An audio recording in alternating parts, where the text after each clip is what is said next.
You know, as I talk about African unity, China refuses to get out of my mind. And I hope I'm wrong. But the Chinese know that we are disunited.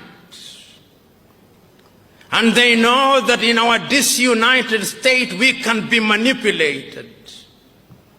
And they are in the process of manipulating us.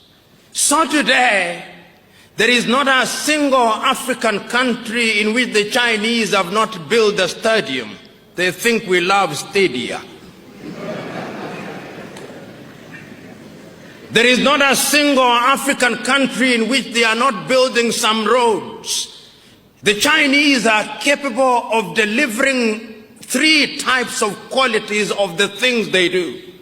Quality number 1, they take to the United States of America and Europe.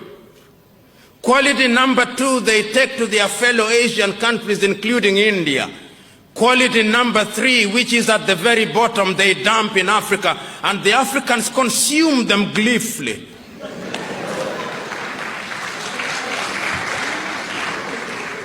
And it's because of our disunity, we are incapable of speaking with one voice.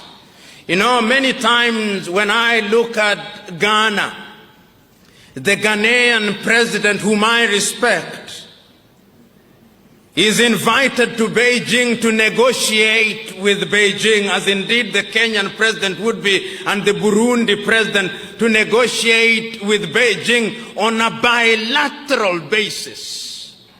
And when they invite African leaders, they humor them complete with guards of honor and 21 gun salutes, so that they think that they are equal.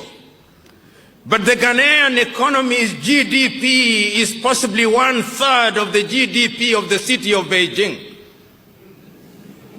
The Burundian economy is only $2 billion United States dollars, which is the same amount that an American professional boxer earns in 1 year.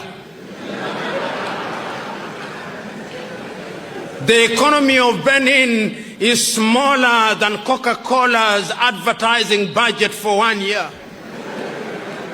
In other words, African economies are Mickey Mouse economies which cannot compete.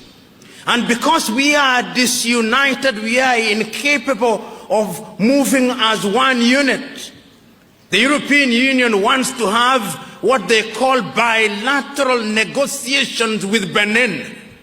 The European Union's combined economy, perhaps the largest market in the world today, is something in the neighborhood of 14 trillion United States dollars if you combine the European Union economy, and you have bilateral negotiations with Benin. That is smaller than the turnover of Standard Chartered Bank.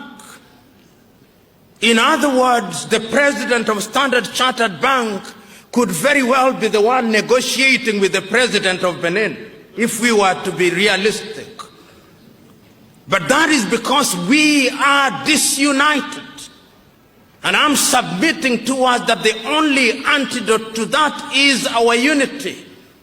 I know, as I said yesterday, that there are already efforts to move Africa in the direction of unity at the economic front, but the suspicions in Africa are too great.